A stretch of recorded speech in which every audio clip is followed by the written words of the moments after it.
Prime card is done. What a show. What a show. Like, production wise, setting it all up, the hype. 10 out of 10. Okay, beautiful.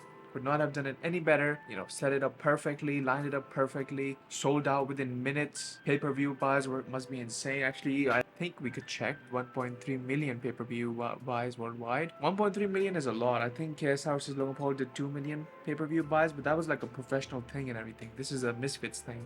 But the fight, the card itself, the whole event itself, ah, man. I think all of us felt a little disappointed in the whole event.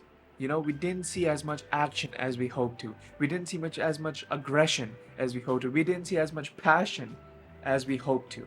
I said this in my last video. I stayed up until 5 a.m. for this thing, bro. Till 5 a.m. Was it worth it? I don't think so, bro. Of course, the hype is there, so you're like, oh my god, what is gonna happen? I need to be there live. Boxing matches, they don't hit the same when you watch it back. Just don't. Man, ruined my sleep for nothing. Okay? We started off with the prelims. SX versus DTG. SX, I saw his interviews and he was like, yeah, I've been training, man. You know, I wanted to get into it, see what it feels like. If it's good, I'm gonna train. And he liked it, and he was training for a few months now. I think he was training for weight loss because we didn't see him throw a single jab, zero head movement. This was his block and nothing else. Turning his back around, for which obviously the ref called it off. DEEN versus WALID last time. I mean, he should have learned from this. That was a big fucking thing. Astrid Red versus Alexia Grace, just a complete snooze fest. I went back there and just slept. Zero actions, like not fun. Tempo Arts versus Chase Demore. Bro, I had Chase Demore winning this. Oh yeah, let's talk about my predictions from the last video as well. This fight, I had Chase Demore winning against Tempo Arts, which didn't happen. But if you saw that fight, you know Chase got rocked, bro. I'm pretty sure he's filed a complaint and he's gonna get it overturned. Watch. Then Ad Matthews versus Storms. I had Storms winning it, but oh my god, the craziest thing that could happen happened. He got punched one time, and the way he fell, he just like twisted his ankle and it just like popped out. I'm pretty sure there's a picture on Twitter somewhere. I'll put it up right now. It's, yeah, man, like that is messed up. Storms went from being the one punch man to it only took one punch man? Ad Matthews, you need to get tested, bro.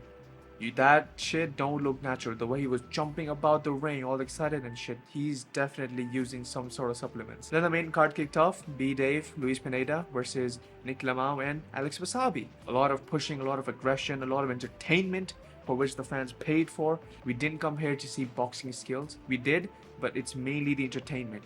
We want to see aggression. We want to see people getting pushed, you know, just punches, something, okay? And they provided. Honestly, there was something wrong with the referees and the judges this event. This fight, clearly B Dave and Luis Pineda win, but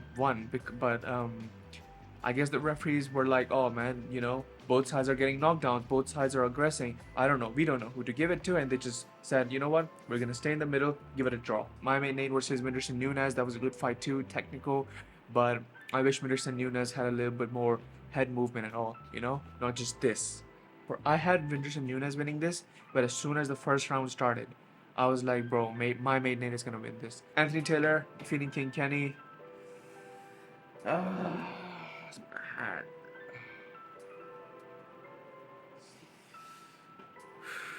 These people need to understand they're influencers, they're entertainers, okay?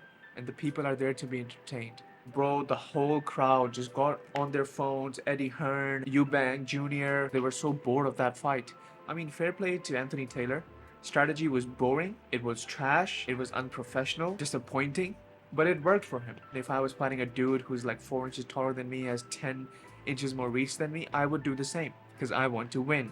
The championship thing, the fear of getting clowned, the consequence of losing in a boxing match is just so high that people are like, you know what, I can't do this. I can't take the risk of losing. And then they resort to shit like that, which again works for them, but it's just extremely boring and extremely dead to the viewer. Yeah, but fair play, Anthony Taylor won. He's now the Misfits light heavyweight champion. Good for him. And I had him winning the thing too. He was gonna be quick, fast, and aggressive, and he's not gonna let Kenny breathe, and he did exactly that. The way he was grappling him, the way he was pushing, the way he just didn't give him space to even like make slight adjustments. Beautiful, but extremely boring. Dean the Great versus Walid Sharks. Bro, I had Walid Sharks winning this thing. I had Walid winning this thing, and he could have had it in the bag. Walid, no. Dean the Great actually, like, I think he just dislocated his shoulder. That really like annoyed me because, bro, you're fighting against a dude with one arm now. Aggress, push, and hit him here, just jab here, you know? So it hurts more. He quits. He showed heart. He showed determination. He could have quit. He could have gave up. You know, we've already lost, leave it. But he didn't. He stayed until the last round, and I didn't expect that. Especially after round 3, I did not expect that, but he did it. Slim Albahar defeating Saul PAPI. Crazy fight. Like, I didn't expect Slim to be that way. I didn't have Slim to have such a strong defense. I didn't expect Slim to just be taking that many shots. He surprised me. I thought Saul PAPI would have won this because, yes, he cut down weight, but he has more muscle. He has abs, and I know they don't win fights, but they certainly must help you in taking shots and in hitting, you know? It must give you some strength in defense and attack. But apparently that wasn't enough for Slim the Hitman. The referee should have called that fight off as soon as Saul PAPI got knocked down because he was out of it. But of course, he's a fighter. He's gonna get up and he's gonna fight again. His coaches should have thrown in the towel, okay? I'm pretty sure Slim was thinking, he's hurt and I don't want to hurt him anymore. He's my friend at the end of the day. We're not beefing. There's no rivalry. This is done. I won. But of course, Slim had to go and finish the job, and he did. Logan Paul versus Dillon Danis. Bro. You know, I had Dillon winning the thing. He had everything. He had the mental edge. He said it himself. There's 2 ways to defeat a man. Physically, mental, emotional, spiritual side of things. And he was winning there. If you can beat a man in this, there's no hard work needed here. But before the fight, Ariel went and interviewed Logan Paul, and he was like, you know what? I forgive him. And I was like, shit. If he's actually forgiven him, and you don't understand the amount of, like, the way your head just changes about a person when you forgive them for your sake, not for theirs, you are in a different headspace. And I was like, if this is true, it's done. Dillon Danis ain't winning this. First round starts, I'm like, you know what? Dillon is coming through with a block, and everyone thought that, you know what, he's trying to wear Logan out because he said that in the face-off too. And if you're asking me, he shouldn't have said that. He shouldn't have given away his game plan. I think that did a lot for him. Secondly, okay, cool. First round went by, did nothing. Second round went by, did nothing. Third round went by, did nothing. And I'm like, what the hell is going on? You're in a boxing match, throw something. And, you know, the crowd started booing as well. People had already started clowning him on the internet. I don't know what was going through his head. Maybe he was like, oh, you know, you're a boxer and you could knock me out and shit like that. And that would give him some sort of a victory over him, over the internet. I don't think he wanted to get knocked out because he would be clowned on the internet, and he lives on the internet. But like, you need to understand, you're in a boxing match, and when you don't throw something, you're gonna get clowned regardless, which is happening right now as we speak. And then he tried doing some MMA moves, illegal moves, and shit just hit the fan at the end, and yep, rest was history. Got disqualified, and I don't think any promotion or anyone is going to be working with him anymore. Tommy Fury versus KSI. I don't know what happened, okay? There's just so many aspects and so many layers to that fight, just beyond the boxing ring. Pro boxer versus the YouTube. He was like, yo, I'm gonna clear you in round 1. And then another interview, round 2, and then round 3. And then the official face weigh-in, he was like, round 4, I'm gonna clean you. And he did nothing. He didn't wobble him. He didn't do anything. So that's a bit of an L. Not a bit of an L, that is an L, a big L. Because he was like, if it goes the distance, I have lost. So, Tommy Fury, you have lost, according to your own word. He said the same thing with Jake Paul, and it went the distance. I know KS has a YouTuber and everything, but he trains like a professional.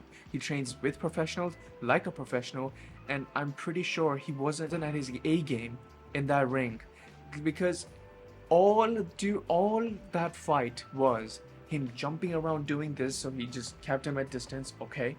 And he was trying to do the same thing he did to Face Temper, where he does this and he comes through with this with a jab and then knocks him out, okay? But he didn't switch it up one bit, okay? Jumping around and keeping at a distance and trying to jab, and then a hug, and just doing dirty boxing, clinch work. And during the first 2 or 3 rounds, Tommy Fury just couldn't understand his style, but afterwards he did. He adapted to his style and he was landing shots off on KSI, which is bad. Maybe to throw him off, so that Tommy thinks, okay, he's changed up his game plan, I have to adjust to this. And then as soon as KSI sees that Tommy is looking vulnerable, he goes back to his original game plan. The scorecards of the punch thrown and landed is in KSI's favor. Tommy Fury was like, oh, you're smarter than me. Oh, look at the size of him. Oh, he's nothing to me. He couldn't clean him and he couldn't overpower him. I saw what he was trying to do, trying to put him in headlocks and shit like that. He couldn't do it. Anytime they went into the clinch, he was hitting him in the back of the head. But you know what? Fair play to KSI. His braid thing that was just like sticking out, it actually prevented Tommy from actually connecting with the head. Obviously, legally in the boxing ring, it does count as a back of the head still, but it didn't connect. Either he was lucky or this is planned out. Either one of the two. It makes me think that this is planned out. Like, they did thoroughly think this through, I think. Even hitting him in the back of the head so many times, the referee gave him like maybe 1 or 2 warnings and then took 1 point off, which, by the way, makes it a 10-8 round to KSI, which I think was round 2. If you look at the fucking scorecard, at the end of the fight, because you can't change scores mid-round, that's not allowed in boxing. So more than likely, at the end of the fight, the judge went back and turned the 10-8, make it a 9, and then do -1 on it. Honestly, everything that could go wrong on this event did go wrong. If you give 3 to KSI, 3 to Tommy Fury, and then minus a point from Tommy, KSI wins. I'm really intrigued as to what the appeal and what the PBA does next after they're gonna appeal. The way KSI was standing, the energy was just off. Even in the ring walk, like, KSI just didn't seem confident for some reason. He was making his way to the ring and then stopped and then turned and then came back to the singer and then went back again. Like, there was just a lot of nervous energy. The energy was just bad. And then once they were announcing the results, the way KSI was stood, the energy was just off. And the funny thing is, behind him, they were playing the I tried so hard and got so far, and in the end it doesn't even matter. It's like they knew or something, Oh man. But seeing KSI's name not announced, standing there as someone else's name is getting announced, his arm not getting raised up, it just looked off. Ladies and gentlemen, we are in an alternate reality. Would not happen in the reality we came from, bro. This would not happen at all. And I feel like he didn't implement a lot of the things that he was taught. I'm not big on boxing, but I do watch because of these guys, and the reason Misfits 1 took off was because there were clean fights. There was no BS, there was no unfairness, there was no cheating. Everything was fun, it was entertaining. The players, the fighters, they were aggressing, they were pushing, they were putting on a show, they were putting on a fight. Besides that, production wise, it was all good. So shout out to Mams, DAZN, Sourland Bros, Misfits. They did an amazing job, but the fighters, not so much. When it came to getting people to buy the tickets and buy the pay-per-views, they did their thing. Now, it's up to them whether they put on a show or not, because at the end of the day, they've got your money and you can't ask for a refund. So they've won. KSI was like, oh, they're trying to protect you because you got a Fury name, and it would have been a mockery if I won. Which, you know what? Makes sense. His brother, his dad, all of them in the crowd, they were like disappointed, looking down. They were not excited. They were not confident. Jake Paul tweeted, his tweet was indirectly saying that KSI won. But I'm pretty sure the appeal should go to KSI. Can we talk about the fact that when he did win, bro was jumping around like he beat, I don't know, Usyk or something. He was jumping around and just celebrating, running, and just getting on the top of the rope and just doing this and that. Bro, weren't you the one that was like, you're a YouTuber, I'm going to clear you? Nothing. This is nothing. You won on points. Like, that thing, like, I don't know, triggered me so much, especially because everything that he did say, like, oh, you're a YouTuber, you're small, you're this, I'm going to clear you in round 1, knock you out, this and that, I'm going to end YouTube. And then when he was asked whether he's going to do YouTube boxing matches again, he was like, no. But then Ariel was like, oh, will you fight Logan Paul? He's like, yes. These guys, man, I don't know who gave them a platform. They don't deserve it. I would hate to be in Tommy's position, okay? Regardless of the official decision, Tommy's own family doesn't agree with it. Tommy's own family must be disappointed in him. Another thing is, bro, if you're struggling this much against a YouTuber, going the whole 6 rounds and winning on points, only by a few points at that, what are you gonna do in the professional scene? How can you call yourself a professional boxer? What will you do? What will you accomplish in the professional boxing scene? This is what I was doing in the last video, bro. I was showing you guys. 102. He was fighting people with 102 losses and shit like that. He is not going to be a world champion like this. Not like this. Okay? This is insane. This is insanity. Let's see what happens after the thing gets appealed. It's been your boy RD. See you guys in a bit. I'm going to do the updated tier list now. So look out for that. Thank you guys for watching. Take care and peace.